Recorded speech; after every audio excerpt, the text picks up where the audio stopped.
রুমিয়াল TV, প্রবাসীদের আস্থা। Saudi আরবে বাংলাদেশিদের জন্য আতঙ্কের কারণ হয়ে দাঁড়িয়েছে হুরুপ। সাধারণত যারা কাফিল থেকে বিচ্ছিন্ন হয়ে পলাতক কর্মীর তালিকায় অন্তর্ভুক্ত হন তারাই হুরুপ হিসেবে বিবেচিত হন। দালালদের প্রতারণার কারণে ইদানিং নিয়োগকর্তারা বেশি সংখ্যায় প্রবাসীদের হুরুপ বলে চিহ্নিত করছেন। এতে বের হলেই দেশটির আইন শৃঙ্খলা বাহিনীর হাতে আটক হয়ে দেশে ফিরতে হচ্ছে বাংলাদেশিদের।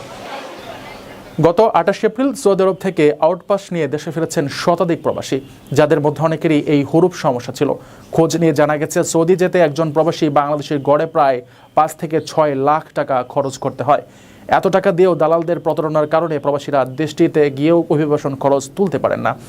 ফলে বাধ্য হয়ে কর্মক্ষেত্র পরিবর্তন করার চেষ্টা করেন, এতেই ঘটে বিপত্তি। নিয়োগকর্তা তাকে হুরুপ বলে রিপোর্ট করেন। নিয়োগকর্তা এই রিপোর্ট ইমিগ্রেশন অফিসে গিয়ে করতে পারেন, আবার অনলাইনেও হুরুপ ঘোষণা করতে পারেন। হুরুপ ঘোষণা করার পর 20 দিনের মধ্যে যদি ওই কর্মী কাজে ফিরে আসেন তাহলে নিয়োগকর্তা হুরুপ উঠিয়ে নিতে পারেন।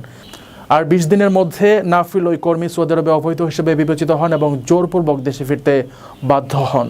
সম্প্রতি সৌদি আরব থেকে ফেরত আসা কর্মীদের অনেকেই বলছেন বৈধ ইকামা থাকা সত্ত্বেও তাদের জোরপূর্বক ফেরত পাঠানো হচ্ছে। তারা মূলত ফিরতে বাধ্য হয়েছেন নিয়োগকর্তা কর্তৃক হুরুপ ঘোষিত হওয়ার কারণে।